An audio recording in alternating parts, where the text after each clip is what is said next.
ഓണത്തോടനുബന്ധിച്ചുള്ള പൊതുവിപണിയിലെ വിലക്കയറ്റം നിയന്ത്രിക്കാൻ ശക്തമായ നടപടികളാണ് സംസ്ഥാന സർക്കാർ സ്വീകരിച്ചു വരുന്നതെന്ന് മുഖ്യമന്ത്രി Pinarayi Vijayan. Kerala secretariat employees association സംഘടിപ്പിച്ച ഓണാഘോഷം ഉദ്ഘാടനം ചെയ്യുകയായിരുന്നു മുഖ്യമന്ത്രി. ഓണഘട്ടം വലിയ തോതിലുള്ള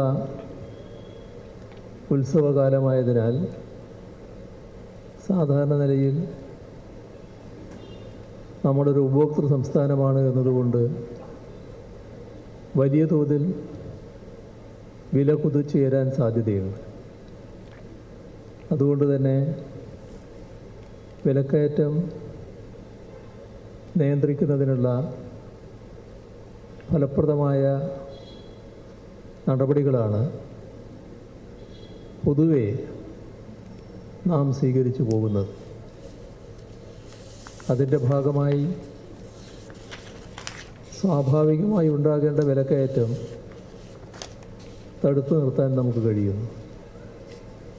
അതിനിടയാക്കുന്നത്